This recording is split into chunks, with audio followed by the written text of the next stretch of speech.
Hello, hockey fans. Welcome to the revised, revived, and revitalized Founding For podcast. I am your host. I am your co-host, Erica L. Ayala, and I am joined by Angelica Rodriguez. I'm mad already. We are doing it. We are out here. We are Let's go. We're ready. We are back. We are here. As I mentioned, we have a new co-host, Angelica Rodriguez. You're going to introduce yourself in a minute, but we are two Latinas with spicy hockey takes. And the Founding For podcast is now under Black Rosie Media, which is a media company empowering Black women and melanated creators in sports media. So Angelica, tell us where you're from, how you do, all them things. I think a lot of people already are a little familiar with me. If you have read The Ice Garden or seen us on Twitter, I am the Beats beat writer. I'm also a columnist for mainly covering the PHF, but other topics surrounding hockey and hockey culture. Been doing this for a long time. I've been writing about women's hockey in general since 2012, and writing about the PHF since its inception in 2016 as the WHL. I am based in Buffalo, so you'll get a lot of Buttes-related content, a lot of Buttes-related insider stuffs with me. Yeah, I'm really, really excited to be here. I know you guys have probably heard me on the podcast a couple times before, and we decided we liked it so much we're going to make it a lasting thing. So I'm super excited, and thank you so much again for having me. That's right. Cha-ching, baby. We have a co-host. And Angelica, we have lots to talk about. So let's get into our first segment. Okay, so we have hockey headlines for you. There's been a lot to talk about recently. So I guess we'll kind of start off with a bang with Hockey Canada freezing or having its funding froze by not only the federal government, but multiple companies are withdrawing sponsorships, redirecting money. It's just not a good time for Hockey Canada in the wake of the sexual assault lawsuit that they have since settled. And yeah, I mean, I don't know what they expected. But that's where we stand right now. As of today, Scotiabank and Tim Hortons have already withdrawn support. Canadian Tire, TELUS, Imperial Oil, all are also withdrawing support and redirecting funds to organizations supporting sexual assault survivors, according to the CBC article that dropped today. So, lots to really discuss there. I don't even know where to begin, to be honest with you. Yeah. I'm with you. I'm like somewhere between woof, just like woof, and I mean, oh well. I don't know what to tell you. I mean, like, yeah. I mean, I think that it definitely was a long time coming. I don't know why it took this long for anything to be done. I am kind of glad things are being done because I think it sets a precedent, I think it definitely sets a precedent to other organizations to start taking this stuff seriously and start really, really looking into the wrong that its athletes, its higher ups, all of everybody involved condones. So I'm interested to see what precedent it actually will set for the future. I really do think that it's already kind of following a little bit of. I shouldn't even say that because the Blackhawks haven't really done shit since the report journal. that part, listen, that's exactly where I was going to go. That's exactly where I was going to go with it because I'm looking at the SportsNet article, and in the SportsNet article they talk about TELUS and Canadian Tire. TELUS in their statement says they will continue to support upcoming women's events and grassroots initiatives, but that they are looking for basically more transparency. And Canadian Tire says the lack of transparency and accountability around the assault allegations is part of the reason that they are pulling their support, which in stark contrast to what we saw from said Chicago Blackhawks, who their owner, Rocky Wirtz, actually, she went on a tirade after a reporter asked a very logical, very fair game question as far as what are the steps that have been taken and what are the accountability measures in place. And it's like, oh, we're moving on from this. Okay, moving on. Like, moving on, it should include like metrics as to how you will never touch that ever again. What are you actually doing? And see, this is like this is what makes us so upset, because you can't you can't be out here trying to say that you're making changes, and then when people are like, okay, cool, what are the changes, start yelling and gaslighting us like that's an inappropriate question to ask. Yeah, it's definitely wasn't. I believe it was Mark Lazarus who answered that question, and he was completely eviscerated by words et al. To the point where I believe, like, he made some of the other people on stage at that panel visibly uncomfortable. And I mean, this is the pushback we kind of expect, right? It's the pushback we've sadly come to expect. So to see the contrast of multiple sponsors pulling out and saying, you know what, no, we're not doing this anymore, I think says a lot. Obviously there's still steps that need to be taken. More transparency needs to be pretty much an imperative at this point, which they are pushing for. The Canadian government is really pushing for transparency, for Hockey Canada to release the findings of the independent report that's coming out regarding the sexual assault investigation, and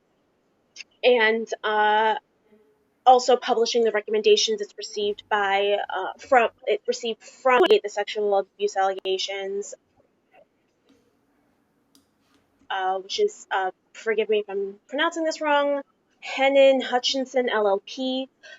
They are the ones who are kind of investigating this entire thing, and they're mandated to make these findings public if they want to continue getting funded. And I think that's exactly what needs to happen. If you only really care about the money, then when Yes. money dries up, what the hell are you going to do? Yeah, and I think there's so much, again, that needs to kind of happen here. I love that companies are calling for transparency. That being said, this is not something that popped up even in this calendar year. There have been 2 Winter Olympic hockey tournaments since the allegations have surfaced. And if you look at the timeline, we're going back to January of 2018. So Pyeongchang, Beijing, all happened. And so there's a part of me that's like, yes, and what? Like, what is it about 4 years later that made this the right time? And unfortunately, people don't want to hold space to have both conversations ever. And we know that, obviously, trigger warning, we know that this is tough to talk about sexual assault and the implications of of the people that are involved, from as far as those who were the harm was committed against. So we want to be thoughtful of that. But there are a lot of questions here, and I wish that we would see swift action when it comes to sexual assault. But it seems like, in the spirit of perhaps what people want to call due diligence or due process, that it's the victims, or again, those to whom the harm was perpetuated, that often are the ones having to be uncomfortable. They are often not believed or have to recount over and over and over and wait for justice, which ultimately, while waiting again for due process, due diligence to happen, the people who have perpetuated harm or have been involved in directly in that harm or indirectly in that harm are still holding these positions. The thing that I think is hopefully encouraging is that there is accountability. 4 years later, not my favorite thing, but I'm hoping that we see more swift action and that we start to believe people who come forward. And I know that you made comments about also what we see here in the United States as far as gymnastics, or if you look at the U.S. women's soccer team, we have CONCACAF qualifiers happening right now, and a lot of people questioning if the roster that we see is missing some people because they were the loudest voices and the ones who were going on record as to what was happening with the Chicago Red Stars organization. And those are the people that you can, retaliate against, as some people believe, because they're the ones who dared and to have their name associated to things that they were experiencing firsthand. Right. And, I think that I hate to say it, 4 years is an improvement over the 10 plus years that it took the Blackhawks allegations to come out. It's still not okay. And Yeah. mind you, the first time I ever heard about the pretty much epidemic of sexual abuse and sexual assault in hockey was reading Laura Robinson's book Crossing the Line, which was published in 1998. Okay, I was 7 years old when that book was published, and I'm 31 now, and we are still having these conversations. We are still having these long, foot-dragging, kicking and screaming fights for what has happened to women, men, people in this sport to come to the light, and that's not okay. There hasn't been a single goddamn improvement in the 20 odd years. So it's going to be 24 years now, and that is just inexcusable. And I don't know what it's going to take. Um, I really don't. Hey. All good, all good. All right, so we will just transition. I was like, damn, we really came in hot on this. Yeah, so hot. My Riverside was like, nah, bitch, shut up. Oh my gosh. Oh my gosh.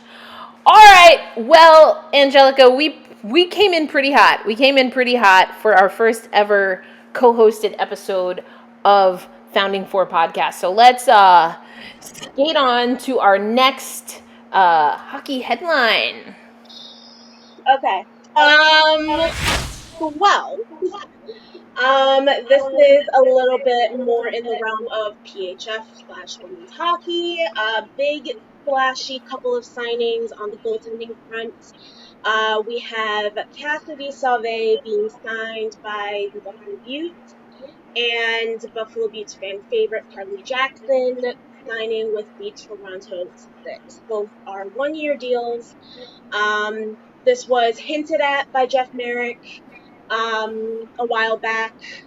Full disclosure, I actually knew about some of the goings on of this prior, to protect, the parties involved and, their contracts and stuff. I kept quiet.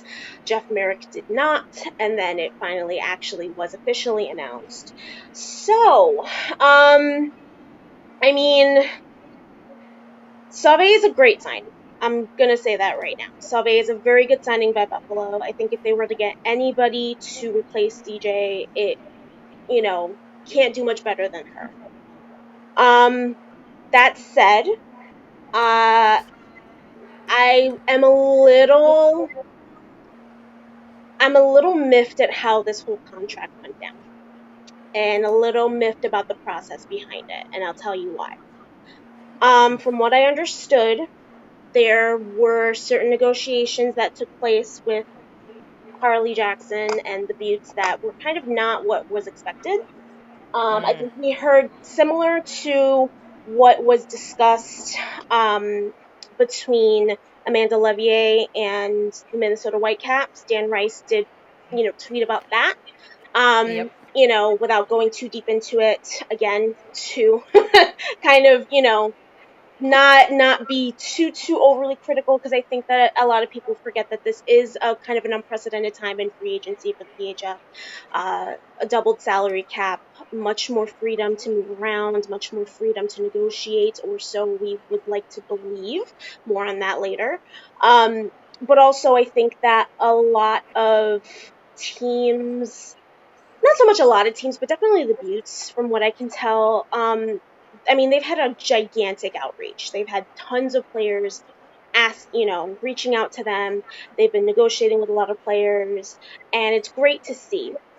It's great to see that much interest in, especially in a team that, finished sixth in the league, dead last, and, had to bow out that early. It shows that there's definitely, a good culture there. That being said, I don't know how I feel about, um, you know, it just smacks to me of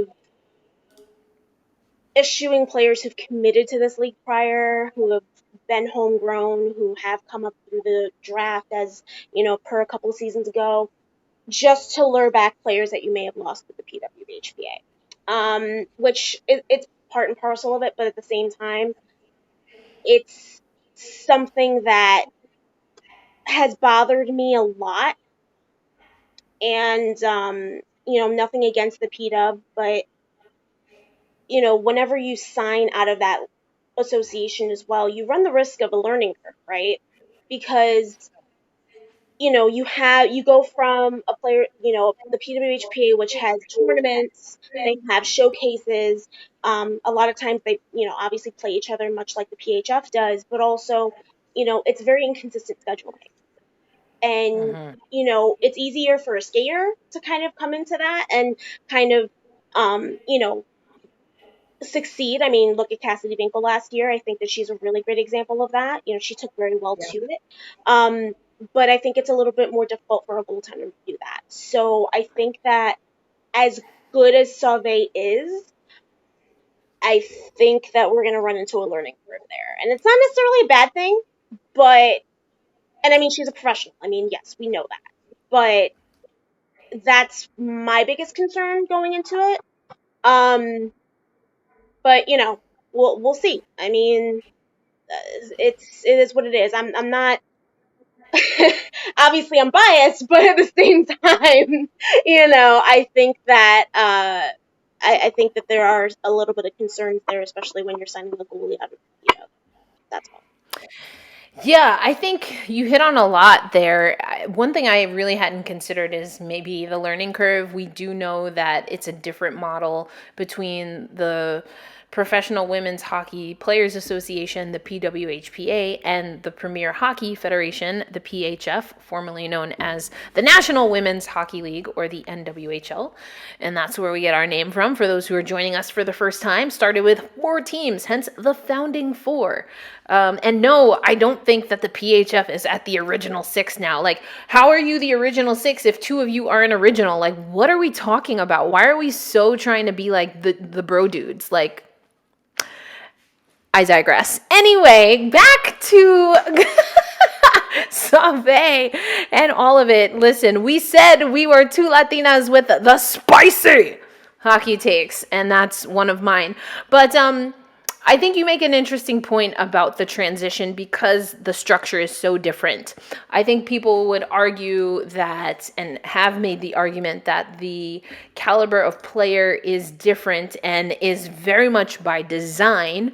I am saying different because elite is in the eye of the beholder, which is usually a white beholder. Hence, Michaela Grant-Mentis never making the national team. Travesty. Yes, I clapped. Travesty. Just saying. I mean, I know you just saying. That's what we both just saying because that's what we do here. We got the spicy hot takes. Like, let's freaking go. We're not playing games in these streets. So that's what I want to say. Like, it is a different caliber of exposure, or the way that the players of the PWHPA are packaged is more digestible, again, to the white male gaze, GAZE, just to be clear. So, Maybe to the you know, GAYs too. We don't know. I mean, we don't know. maybe. I mean, but right. I'm not excluding. I'm just specifying for the sake of audio.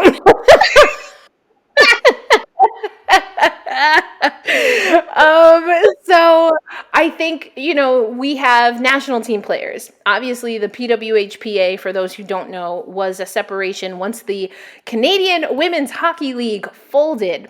There was the hashtag for the game movement that happened, and the national team players at the time were not comfortable and have yet to be comfortable coming to, again, what is now the PHF.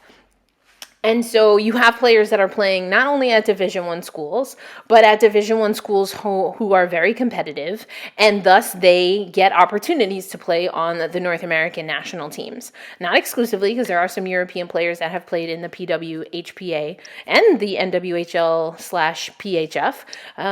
So I want to put that out there. But there is a different conversation that we have, and so thus there is a lot of curiosity when a player moves from one league or structure to the other.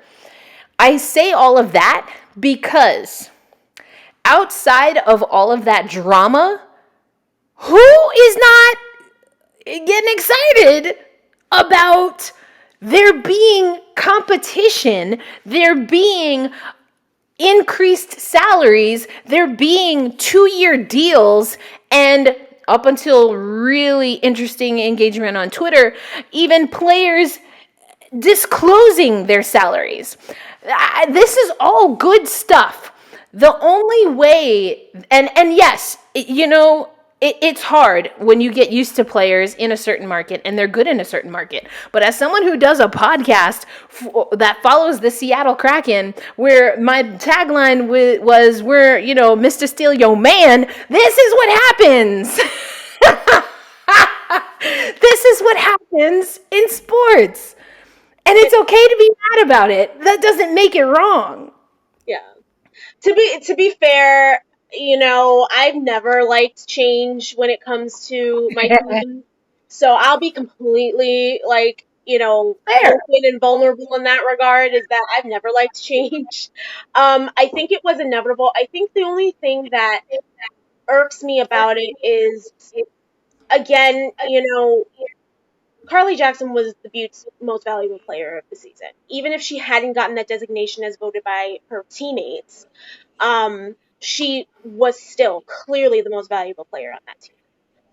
She was a homegrown talent. She was a fan favorite. She was somebody who is beloved by, yes, the PHF fans in general, but especially Buffalo Buttes fans. She ingratiated herself. She was always amazing with media, is amazing with media. And, obviously I just had a piece about her drop on the Ice Garden this earlier today. And, that was something she didn't hesitate to do with me. So, when you trade that away, not necessarily in the traditional sports business sense of trading, but when you trade that away for somebody who is by and large a question mark in a lot of respects, I mean, it does give somebody pause. And again, this is not a read on Cassidy Sauvé. This is not to insult her or to insult Lavisa Burnson, for that matter, who is also an incredible goalie in her own right. And I think people forget about that because of the season she had last year, when, number one, she was coming off of double hip surgery, and number two, she barely got playing time, and number three, she was adapting from Swedish professional hockey to North American professional hockey. And she talked about those challenges with me in the past. So, when you take all of that into consideration, that I'm not trying to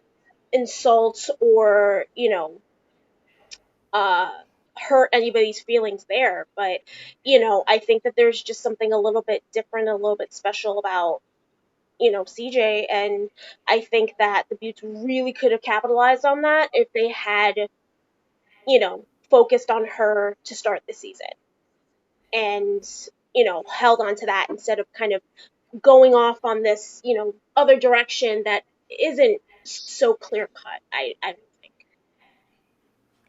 Yeah, I mean, again, I think it's all valid, and these are things that are only going to continue to happen as the league grows, as the salary cap goes up, and hopefully there is a league minimum that is at least made public, but we shall see. We I shall want see. expansion teams too, but, you know, we haven't heard anything about that, so. Yeah, on either side of the women's hockey North American spectrum, if you will. But okay, and you mentioned your feature on Carly Jackson.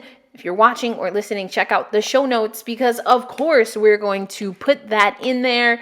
Really, you go through it all, how Carly, ended up in net to what she hopes will transpire with her new team, the Toronto Six.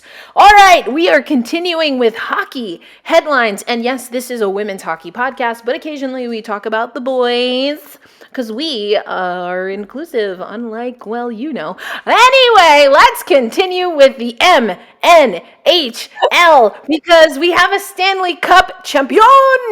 And Nazem Kadri and the Colorado Avalanche have won the 2022 Stanley Cup. Take it away, Angelica!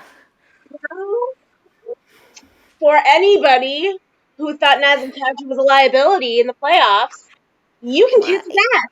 And you can kiss mine too. So, that was the highlight of my night, Sunday night. Listening to that, I cannot tell you how loudly I screamed at my computer when I heard that. That was amazing. The Avalanche definitely a well deserved Stanley Cup. I think that they were absolutely, you know, their mantra for this season was find a way, and I think they definitely found a way to do that, especially against a team that was very, very close to becoming a modern dynasty in the Tampa Bay Lightning.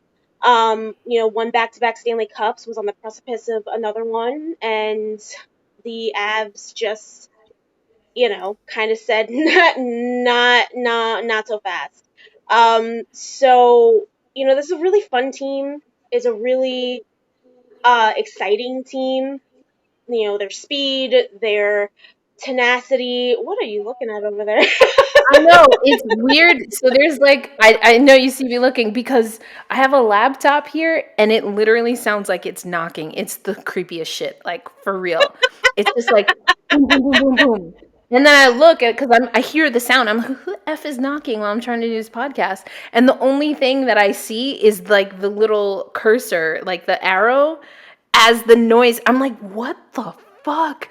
Yo, Siri and her friends like trying to come out here and give It's me the a damn heart attack. poltergeist. It's the poltergeist. Let it in. No, because that shit was really freaking me the fuck out. I'm sorry. I was like, yo, what the fuck? Yo.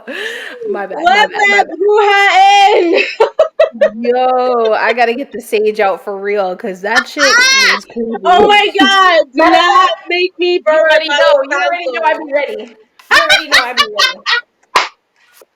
Yo, not the spray bottle. Yo. Florida water is in here. I'm not playing with nobody. I'm not playing with these. I don't know what. We're not playing. Anyway, continue. Nazem Kadri. I'm over it. Yeah, why do we start talking about Nazem Kadri and all of a sudden your laptop starts knocking? Like, is that the ghost of Jordan Binghamton? Well, what happened? Like, come on. Yeah!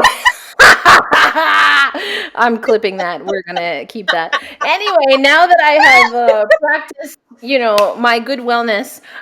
So another thing, speaking of Nazem, I closed that by the by. But I wanted to go to Shireen Ahmed and talking about in her opinion column for CBC, talking about the importance of a Nazem Kadri in 2022 and beyond. The unbelievable things that he and his family and his greater community have had to go through by way of loving hockey. And I think it's amazing that Kadri is going to be the first Muslim man to have his, or Muslim period, to have his name on the Stanley Cup. But as we have alluded to in our side-eye, spicy, for the culture ways, there is a lot of work still to be done. So that's going to wrap up our hockey headlines portion of this episode of the Founding Four podcast, which of course is brought to you by Black Rosie Media, where we are empowering Black women and melanated creators like myself, like Angelica, in sports media. And if you want to support this podcast and all of the work that we're doing, we're going to have some creators hopefully covering the WNBA All-Star Weekend coming up. Check us out on Patreon. Yes, you can join the Patreon posse, as I like to say, and we'll have definitely have some outtakes from this show up soon, including why I couldn't stop turning over to my right. And so you can find that over on Patreon. Thank you for all of those who have been ride or dies. I mean, we know Maddie has been a ride or die. We know Jeff is a ride or die. You know, DF. These are just a few names to toss out there that between the two of us have been holding us down, and trying to keep us sane as we navigate these wild, wild streets of Woho.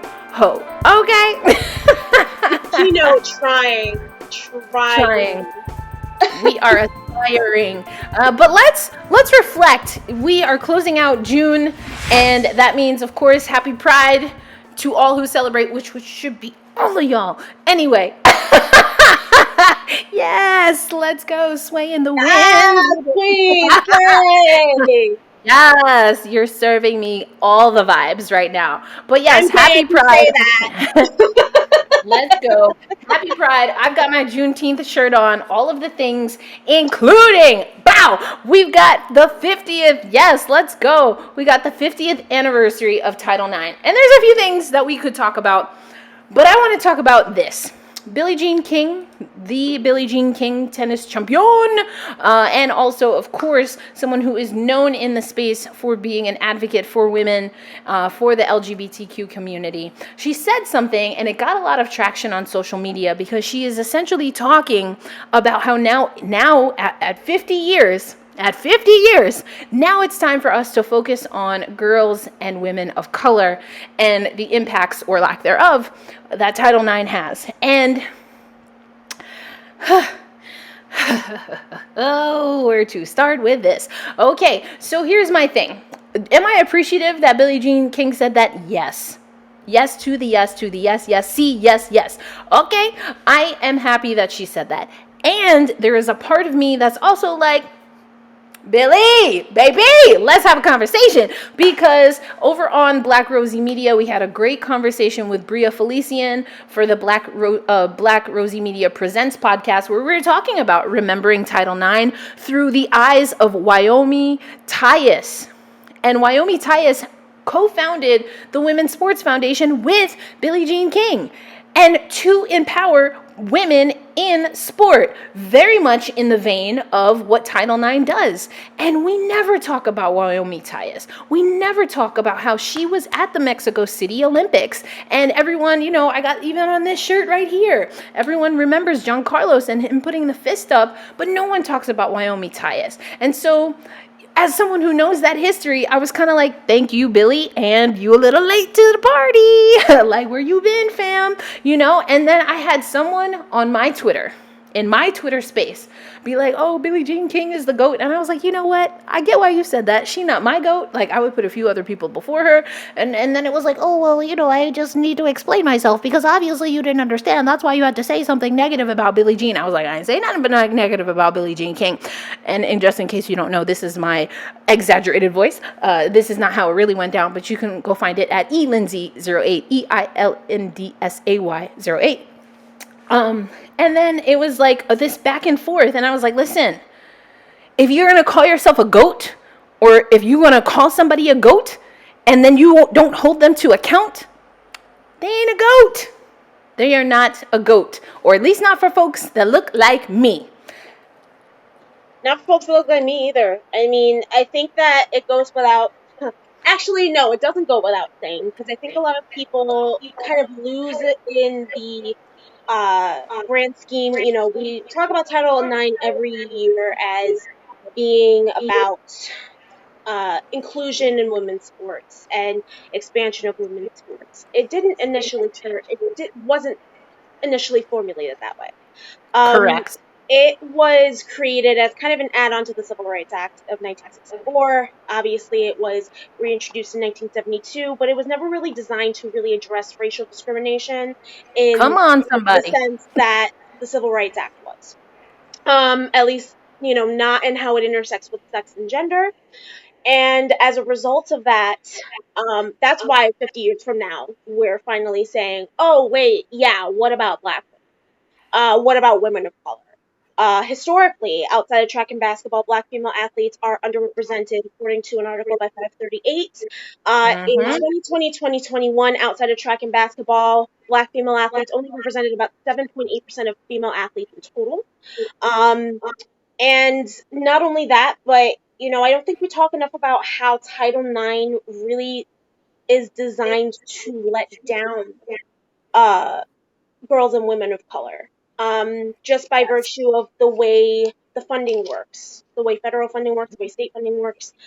You know, we Yep. don't talk enough about how it has turned from something that's supposed to include all women or include women and, you know, be kind of a leveling playing field into something that doesn't even level the playing field in terms of female athletes.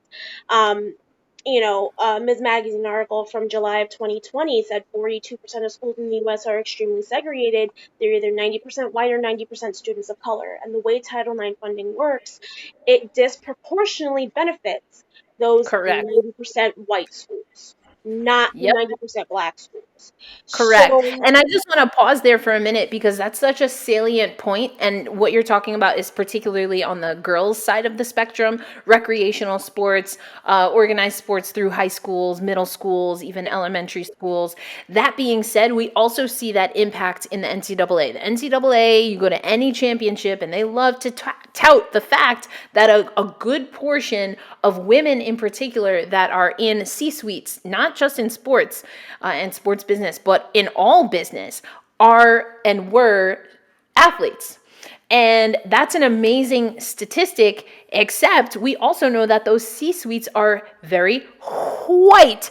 And if we know that the NCAA is a feeder into leadership positions and is seen as valuable, then when you look at Title IX compliance as it looks today, they being schools, colleges, universities, we're talking obviously in the United States, they are rewarded when they grow their women's sports programs by growing or adding growth sports. What are growth sports? And that goes exactly back to what you're just talking about. Growth sports like field hockey or lacrosse or ice hockey or soccer circa 10, 15 years ago. And to the point and to that statistic that you just read, we know that these sports are very segregated. You either have, as you mentioned, 90% women of color and girls of color, or it's 90% white. yeah. And it's, you know, it wasn't designed to be equal, and that's why it isn't equal. And, you know, even way back when, you know, when we were celebrating the 25th anniversary of it, you know, a leader within the Women's Sports Foundation simply said, these are two separate issues. They're not two separate issues. They're not.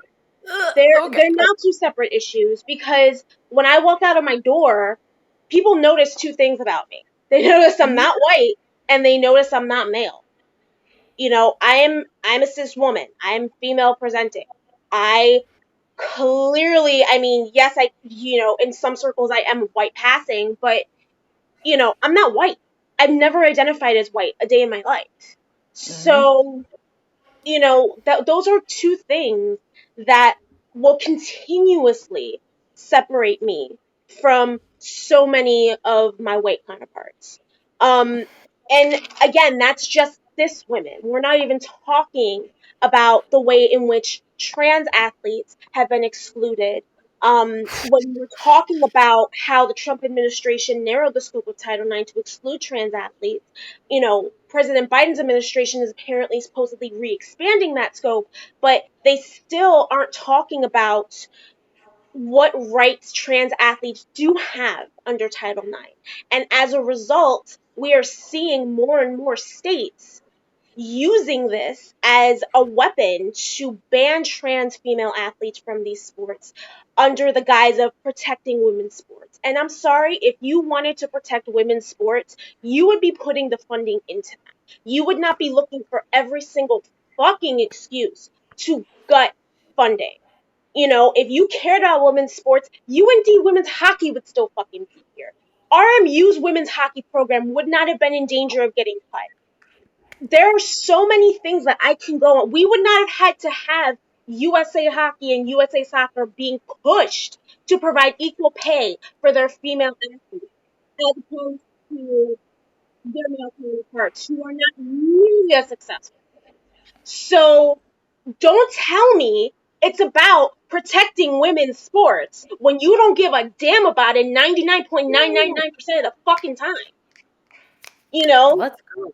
Let's Number go. one, we need a spelling out of the rights afforded to trans athletes under Title IX. We need to make it impossible for these states to fight us on this.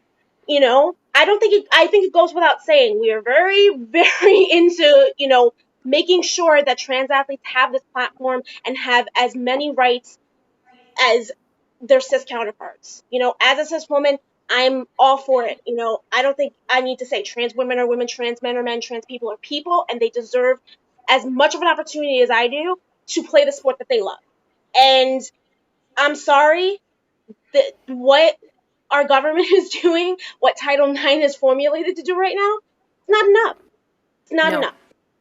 Not even close. And I love that you mentioned also that that's by design. And we have to keep in mind, we are still at a place, let's just talk about sports media. The overwhelming majority of editors, senior editors, producers, et cetera, at almost every level, you see that almost 70, nearly really closer to 80%. And this is by a study from the Tides report. I'll put that in the show notes. But I talk about the Tides report a lot and looking at sports media, and 77% and upwards of those decision-making roles when it comes to who gets hired, when it comes to what stories are published, what images we see on the stories that are published, who is getting jobs as photographers, etc. Those are white people making those decisions.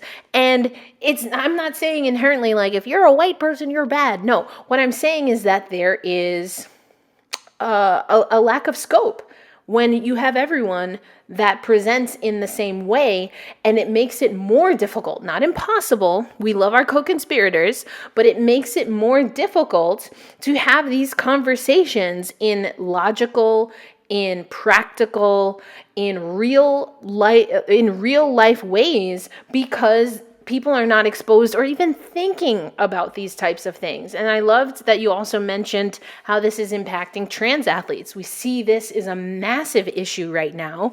And, states are cracking down on and calling it child abuse. 18 states enacted laws banning trans athletes from playing on teams that align with their identity since 2020. That's 2 years. We had a whole freaking pandemic in that time frame. We're still going through it. 18 states. And this makes no sense on multiple levels, because we act like co-ed sports don't exist. what? Like, that's a thing. Like, that's an actual thing. Happens all the time. And then recently there was this kickback of like, a transgender athlete beats a 13-year-old, and I think it was like a skateboarding competition. Here, let me tell you something to you. Let me tell you something to you. Okay? There are sports, skateboarding is one of them, where very often we see teenagers competing against adults. Mm-hmm. Yep. To say nothing of, the bullshit surrounding women swimming recently with Leah Thomas, where, in the same breath as we're talking about Katie Ledecky breaking record upon record upon record, we are having a fucking conniption about Leah Thomas performing alongside, other women in these competitions. It fucking blows my mind, the cognitive dissonance. It's a ploy. We talked about gaslighting earlier on the show. I mean, it's just one of these things. And that's why here at the Founding Four podcast, we came in hot. We tried to warn y'all. Two Latinas with spicy hockey and world takes. But we have to talk about this. This impacts us all. Whether you believe it or not, whether you see it right now or not, this impacts us all. And, there's that saying that goes, first they came for this group, and then they came for this group, and then they came for me, and there was no one there to advocate for me. Mm-hmm. Well, that's exactly what our own damn fault. That's our own damn fault. Shit. That's exactly what we're facing now. Let's talk about, I don't think we need to talk about the bullshit going on with the Supreme Court right now, overturning reproductive rights, and how they're already talking about it setting a precedent for, you already know, we're already talking about it setting a precedent for marriage equality. That first they came for this, now they're coming for that, and they've been coming for the other for a long, long time, years before they even thought about overturning Roe v. Wade. They were coming for trans people, and nobody stepped up, and nobody said a goddamn thing. And now they're coming for Roe v. Wade, and after that it's going to be marriage equality, and after that, who knows? Because that's exactly, like, I'm getting incoherent right now because I'm just getting angry angry for weeks. I get it. I've been angry for like the better part of a week. I've just had this like queer brown female rage boiling in me since like I can't even remember the last time I felt like even remotely okay. And it's just like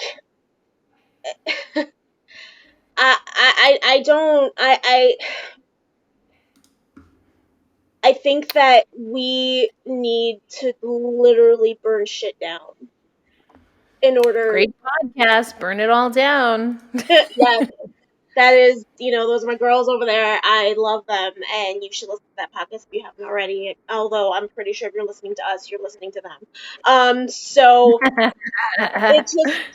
it just harkens back to, there's just so much that's stacked up against marginalized groups, and there's so much that still needs to be done. We can talk about Title IX, we can talk about the strides taken to investigate wrongdoing and investigate, misconduct, and we can, applaud bare minimum, but at the end of the day, bare minimum is just what that is. The bar is in hell at this point. Like, the devil is tripping over it down there. My phone is old. My phone is old, and it's telling me it's running out of storage space. So inevitably, it means programs keep stopping. So I had to uninstall like 3 different freaking apps in order to get Riverside to open back the fuck up because my phone is old. I'm getting a new one this week, I promise. No worries. We're going to figure it out. I'm going to get you on that Black Rosie Media money train and get you some new gear. But I was saying before we lost you there, con permiso, with your permission, I want to insert Samuel L. Jackson into this conversation. He tweeted on June 24th, 2022 at 11:19 p.m. I'm assuming that's Central Time since that's where I am right now. Quote, how's Uncle Clarence feeling about overturning Loving v. Virginia? Ooh, that part. Yep. And if you don't know what I'm pretty sure. Yep. Yep. And if you don't know what we're talking about, look it up. Yes. But actually, I'll give you a hint. Biracial marriage. So there we go. Clarence Thomas, get your life. It ain't got yet, so not sure I have a lot of hope and faith, but we shall see. We are going to move on to our next segment, and we promise this is a hockey podcast, so we're going to talk about some hockey. Let's talk about the PHF offseason. Free agency, well, it's always free agency because until this season, no player has ever signed a multi-year contract. We did have that in the CWHL. I guess it was kind of like everyone had a 2-year contract? I don't know. Question mark? I don't know. Who knows, right? Girl, asking about any transparency with any of these leagues is like asking a dog to like bark the alphabet. So, here's the question on the PHF offseason. Who do you think has won free agency? Have any of them won free agency? Let's be real. Because I've got a lot of bones to pick when it comes to... Surprise! I've got bones to pick when it comes to the way certain teams have been announcing these deals, or more so not announcing these deals. Let's talk a little bit about how this free agency has played out in general. Since May 1st, we have had 5 of the 6 teams announce deals. Some have announced a handful. Some, like the Buttes, are pretty well set. I think they're more than halfway done. Some have elected, like the Boston Pride, to keep their signings close to the chest until all of them are finalized. I don't have a problem with this. I really do. More so, up until very recently, we did have a handful of athletes come forward and disclose those contracts. And that information has since disappeared from the internet. And we have a very decent amount of information as to why. It's not good. I think Alex Azzi had tweeted a little bit about it, involving non-disclosure agreements and clauses in contracts that prevent athletes from coming forward and disclosing their salaries. So I think in terms of who's won free agency, nobody. Nobody wins when you are silencing your athletes. And that's the government. Yeah, I think so. I love that you brought that up, and I know that I saw you tweeting about that, and it seems like you have something forthcoming over at the Ice Garden. So I guess on our next episode, we'll have to talk about that. But what I will add, if I may, to what you said and to elaborate it, is that there was a time where athletes were disclosing those salaries, or at least had the option to disclose. I remember very specifically Madison Packer being one of those athletes. It seems that was about 2 seasons ago, and somewhere between Anya, now Packer, formerly Botolino, being the, at the time, NWHL Players Association Executive Director, that has gone by the wayside. And I think there was a correlation, as my memory serves, between some of that, as you mentioned, maybe that being in the contract, that there is an NDA and they cannot share the details of their contract, which of course includes the salary, not only salary, but definitely salary. That happened, I think, right around the transition between season 6 and season 7, and it seems like it has continued. What I will say is, because our amazing stats man, our stats man, I'm my editor. and you know, we are big Mike Murphy fans here. He is a co-founder of this here podcast, and so yes, you will see him. If no, Mike, this is not. We're not asking. We're telling you. You're gonna have to come on the show with us. But he's a co-founder, original co-founder, alongside me of the Founding Four podcast. So we will always respect the stats man in this house. So don't come for Mike Murphy, because then you gonna come for all of us. You coming for all of us, and you won't do that. You want to do that. And I got a knife. Okay. Machete, machete, machete, machete.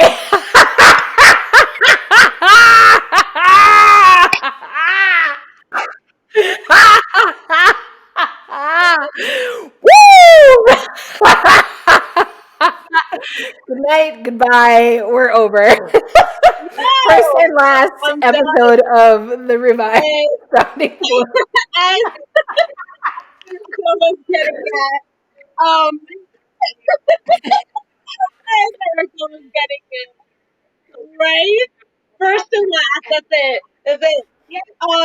As Erica was getting at, though, Mike Does it Murphy, beloved hockey man, co-founder of the Founding Four podcast, editor at The Ice Garden, lots of different hats he wears, all of them very well.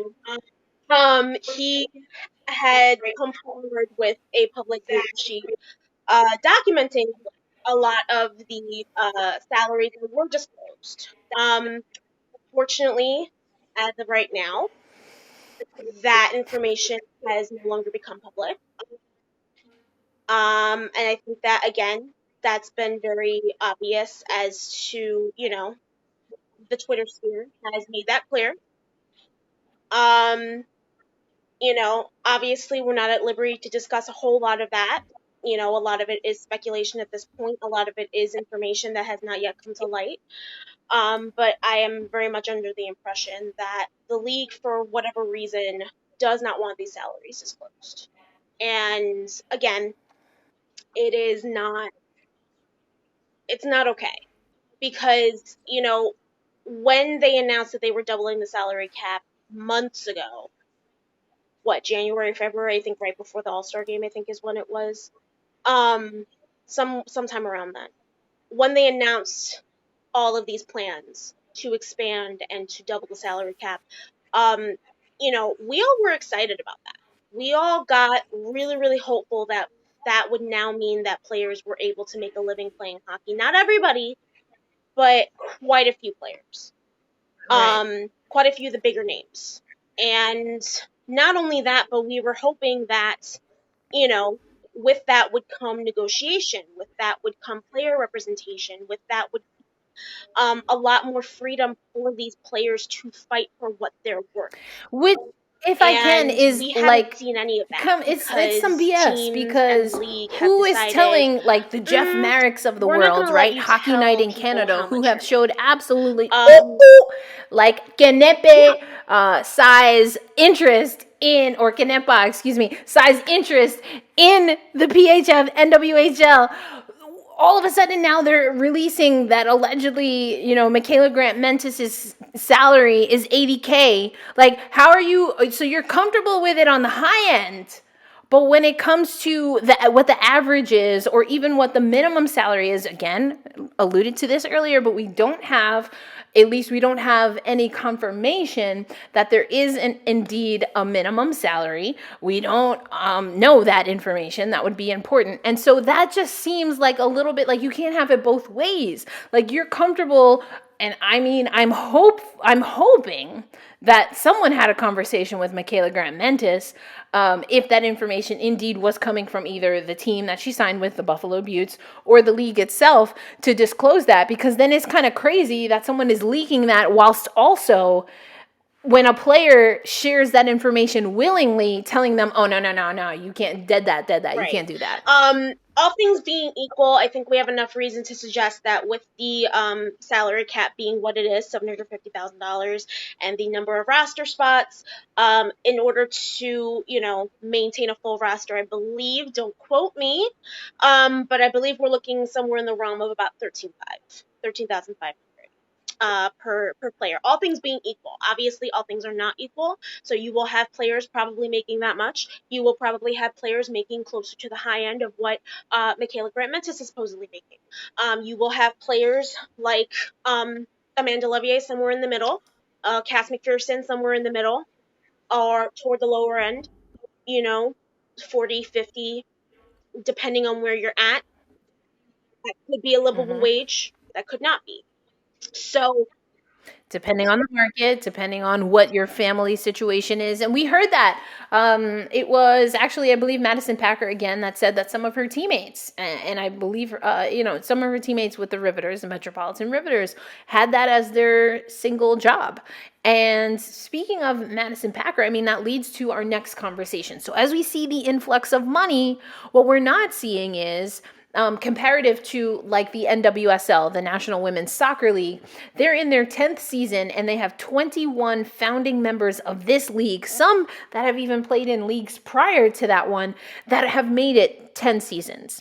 As of right now, Angelica, we have, let me go over first the signings. First, let's do the signings by team. So the Buffalo Beauts, and this is not even the most up to date because we did get a Minnesota signing. Amanda Levier was officially announced today. So 15 signings for the Buffalo Beauts, 12 for the Connecticut Whale. We have 10 for the Riveters. I guess 9 now for the Minnesota Whitecaps, 9 for the Toronto Six. And there are 6 teams, not the original 6, but there are 6 teams. Only 5 teams have announced, we talked about this in passing, but allegedly, supposedly, just like they did last year, in national team style, the Boston Pride is going to announce their entire roster at the same time. For why? ¿Por qué?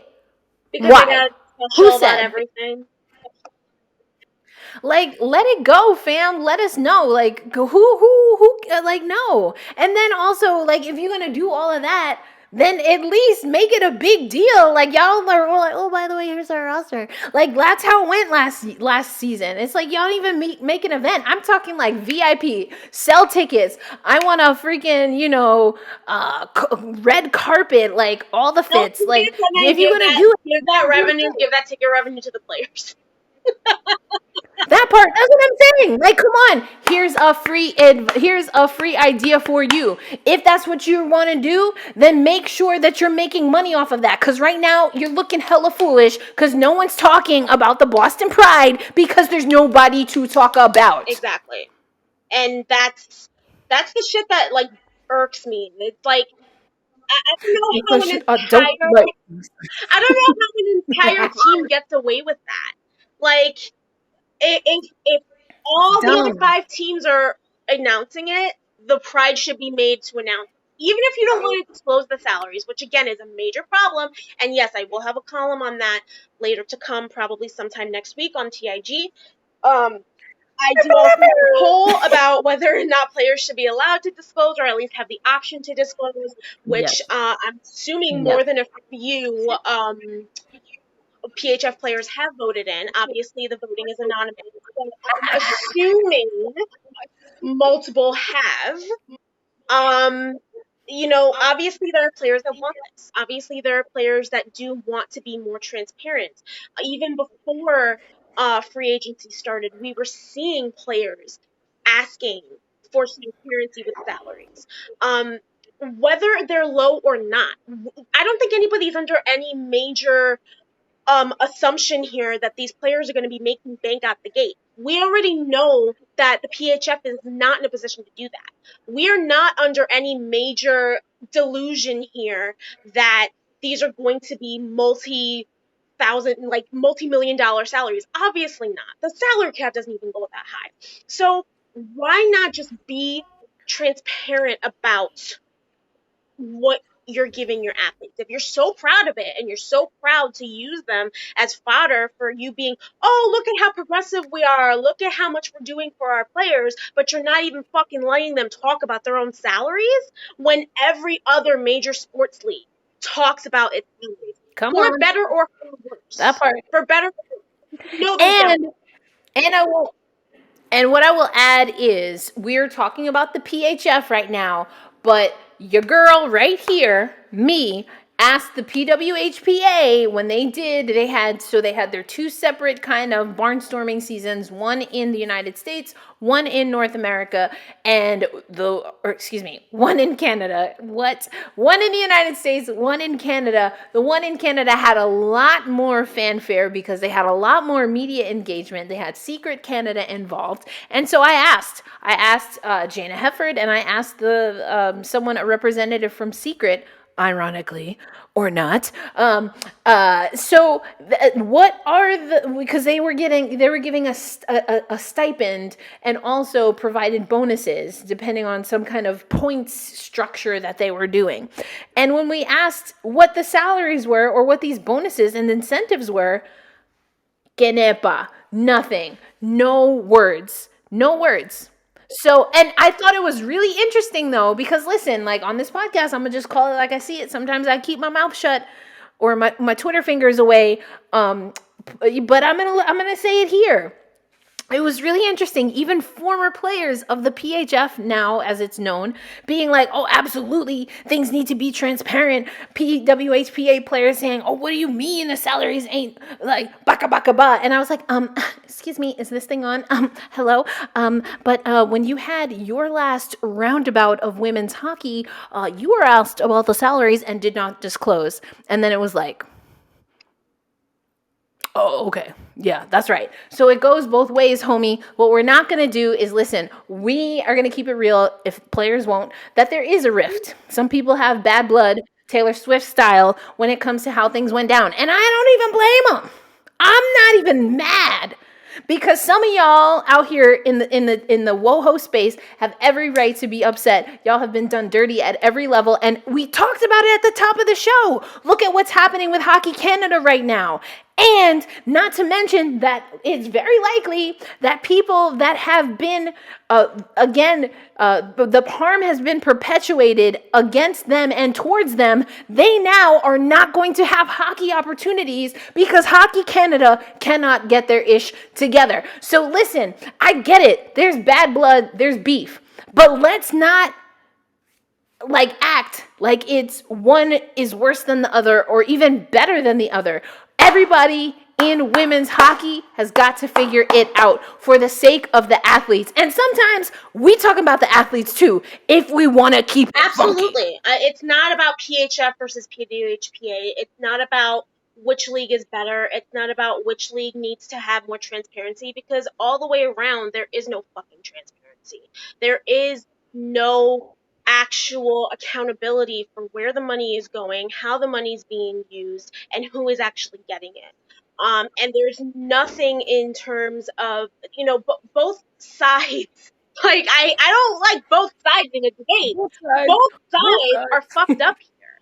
And, ultimately, I think when we devolve the conversation and reduce it to, well, you did this, well, you did that, ultimately, who loses? The players lose.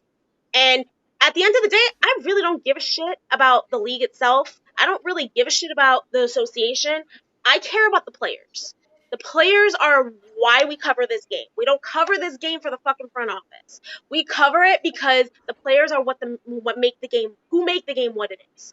And if they are not getting their due, then that's where I get pissed off, because these are the players on whose backs you are making your revenue. They deserve every single cent of what they're worth. They deserve every single opportunity to make their own path, to brand themselves, to actually be able to express themselves freely as people and as athletes. And they're not getting that on either side. It's just, oh God. And what also has to happen is that we have to start seeing the athletes advocate for themselves. A la what we see the WNBA doing, or even what we see U.S. soccer doing, which has now led to the Canadian soccer team, the federation, the players, I should say, of the national team of Canada women's soccer now start to push the envelope. I go back to Lonnie Marchand. She is a distance runner from Canada who has been pushing the federation especially at the Olympic level, on so many things, including that they raise, the bar for certain athletes, and it's a very antiquated, always moving the goalpost type system that they have. So this isn't even just a women's hockey thing. Unfortunately, women and people that compete in women's sports leagues, we find ourselves constantly having to have these conversations. It's 2022 and we're going to have it next year and the year after that and the year after that. So, I mean, at one point, I get it. And the PWHPA has taken a stride. Let's not take away from that. They felt that the league that existed after the CWHL folded was not adequate, and they did make strides. That being said, I am of the opinion, and you can check me at elindsay, LINDSAY08. I've been consistent on this message. In theory, I want to support that. But in practice, there's just a few questions that I have and some inconsistencies that I have. And what I will say is, who is a part of that? Billie Jean King. Boop, boop. I'm just saying. I'm just keeping it funky. But another thing that I want to talk about is, and you mentioned this, like players having to hold down this sport on their back. And as of right now, going into season 8, there's only one OG that is signed, and that is Madison Packer. We've mentioned Mad Pack a few times on this show. And there were only 6 of them going into last season. We had Kira Dostal-Arena came back after having her beautiful baby girl. We had Shannon Doyle Turner come back. We had Elena Orlando, who switched teams but was with Buffalo and an OG. And I'm trying to think. Who else was an OG from last season? That's 4. It was Packer, Dostal, Lando, and Turner. We had 6 the season before. We had 6 in season 6. And so we're seeing, and this is what I was alluding to earlier, you had 21 founding, pioneering players that are in season 10 for the NWSL. And as of right now, only 1 signed for season 8 in the now the PHF. Do you think of the 3 that played in addition to Packer last season? Hello, Founding 4 Pod fans. This is your co-host, Erica L. Ayala. I want to sincerely apologize for the Janine Weber erasure that has just transpired. Blame it on my head and not my heart. We, of course, have had Janine Weber on the Founding 4 Pod, including the last time that she scarfed down a snack. It was a shake right before her last interview with us. So Janine, we hope you're enjoying a burger or a shake or a good snack in your off season, and we recognize you as an OG of the league. Oh, I'm sorry, Fratty. That's almost right, forgot Fratty. Now Kaylee Fracken Lee. That's right, Kaylee Fracken Lee. Now she does count as a founding member. Obviously, was a pioneer. She has played all 8 seasons, but not in their entirety. So that's a little asterisk, because there was a minute where that's actually how she ended up in Boston, is that she took some time away and then ended up coming back late in the season. So my bad, Freddie. Don't come for me. Freddie. Don't come for me. You know it's love. You know it's love. Congratulations to you on the wedding. It was great to see those pictures. But again, Boston hasn't released their roster, so all we know is that Fratty is putting out a poll saying, should it be Fratkin or Lee on the back of the jersey? So if you want to use your Twitter sleuthing skills, I'm assuming that Fratty Lee will join Packer as an OG in the league. But are we realistically going to see any of the OGs come back? You know, I want to say yes. I really don't think so. I think that Turner kind of made it clear, regardless of the outcome of this past season, she was done. Which is a shame. If my heart broke for anybody at the final, it was Shannon Doyle Turner, because that is just a consummate professional, a consummate leader, and just such a wonderful example of somebody excelling at her sport. And for her to retire without a cup is just heartbreaking. But Oh, if she's in a good, that was such a it good is, Connecticut Rail it team is. too. And Ah! but if she's in a good place with it, I completely understand. Um, Elena Orlando, I really don't know. I didn't get a whole lot from her. After Remember, Orlando yes, retired. when she came out of Was with retirement. Connecticut. Came out of retirement Yeah, to go to same with Buffalo. Turner. I mean, Turner also came out of retirement to come back to Connecticut. So I think that in those cases, I don't know that I see either coming back. To be honest with you, it's a shame. But I do think that I do think it's just Ooh, their it just got. time. I really do, and I know. it's. I do think Freddie has a couple more seasons in her. I would not be surprised to see her come back. Um, obviously being a married woman, we'll see. But um, I really don't know. All this time, I thought Rebecca Morse was a founding player. She might as well have been. Yeah, I mean, she Yeah. might as well have been. She's an She honorary got founding. years. She got years though. She got them years She's an though. honorary founder. And she was at Butte camp. And she does definitely want to play. That I know for a fact. So I can definitely see She's her got to coming. always had to fight for her spot, man. Moose, man, always fighting. I I love love that.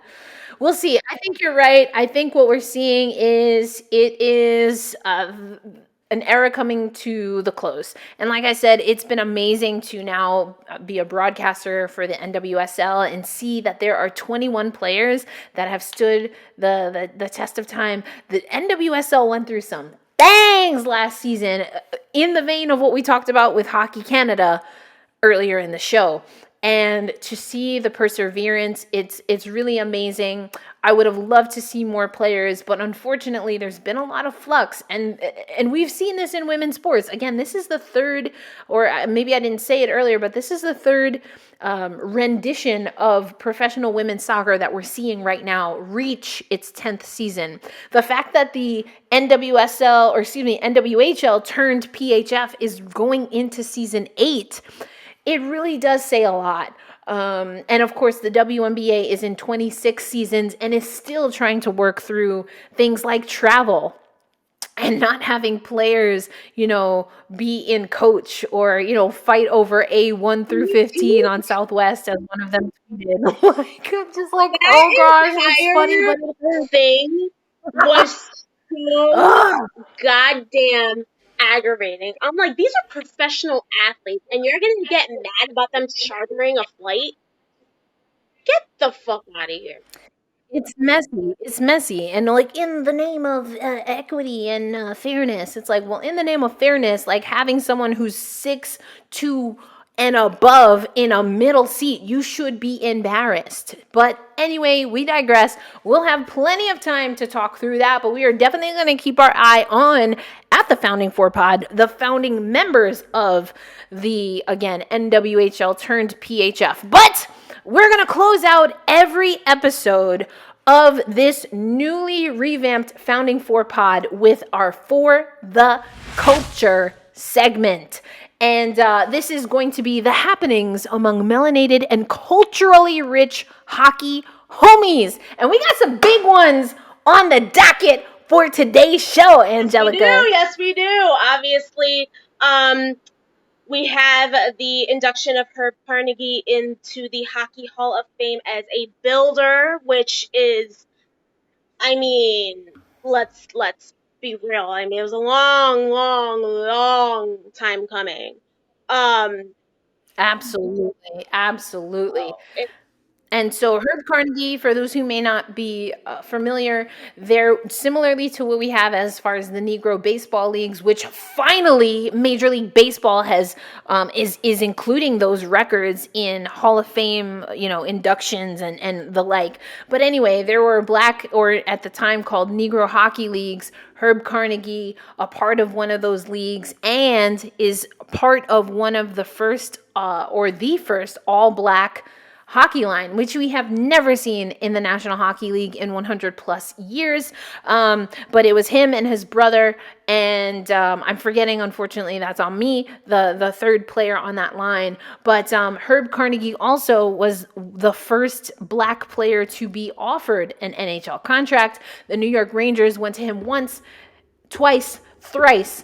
And the reason that Herb Carnegie turned them down is because he was making more in the Canadian League he was playing in at the time, already had a family, and didn't think that it was the best move for him to go on a maybe coulda, woulda, shoulda, maybe it will happen for me type contract and get paid less to play hockey, even if it was at the MNHL level, the highest MNHL level.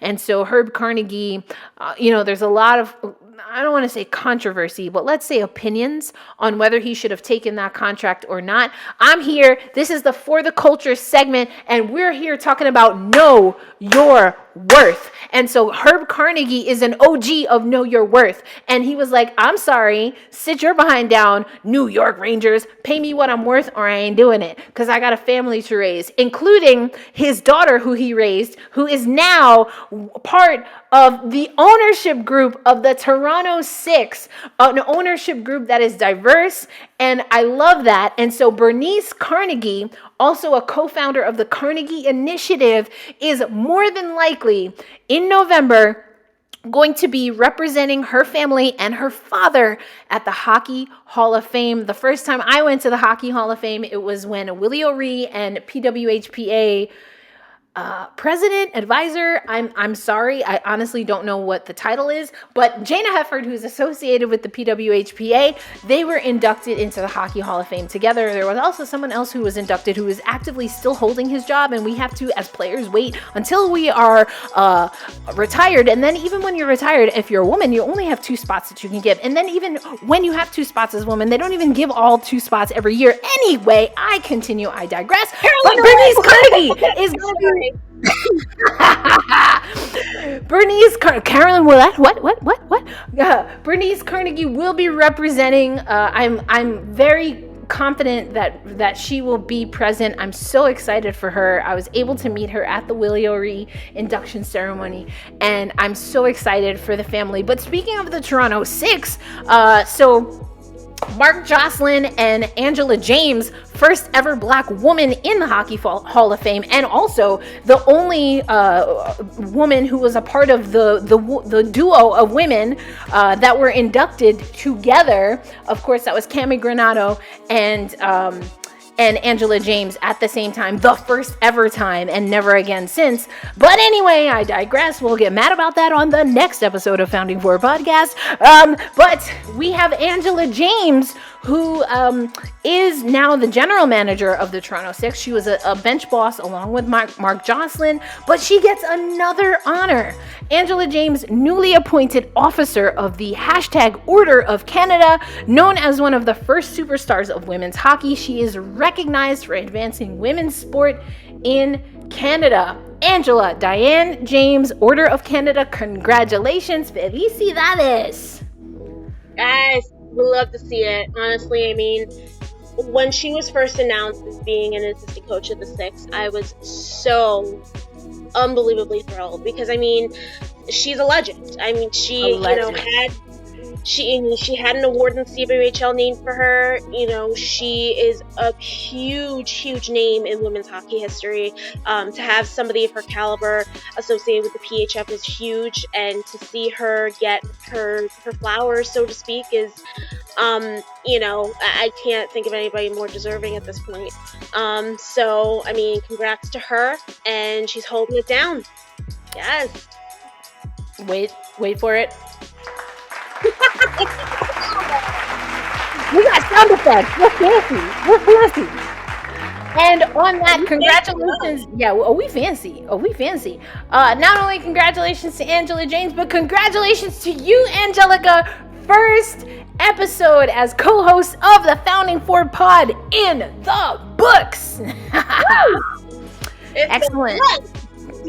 Let's go. So again, this is the Founding Four podcast, co-hosted by Angelica Rodriguez and myself, Erica Ayala. We are dos Latinas with spicy hockey takes. This has been the Founding Four podcast, presented to you by Black Rosie Media, which is empowering Black women and melanated creators in sports media. Now, we are eventually going to be on a weekly schedule, but it's still the off season, so we'll get to you after the holiday that shall not be named. But anyway, we'll get back to you in July.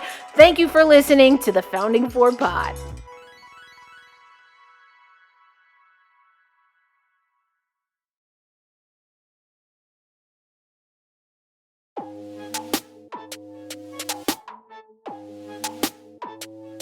Hey guys, it is a new era of the Founding Four podcast. I am your new co-host, Angelica Rodriguez, joining Erica Ayala, and we've got some great stuff for you. We just finished recording our first podcast together, and there's obviously some Patron-only content, so stick around for that. We got some outtakes, we got some asides, we got some good stuff. It's always a little bit of a mess when she and I get together, but it's a good mess. So be on the lookout for that, and I cannot wait to join the rest of you guys. I'm just so excited to be a part of the Black Rosie Media community and on the Founding Four.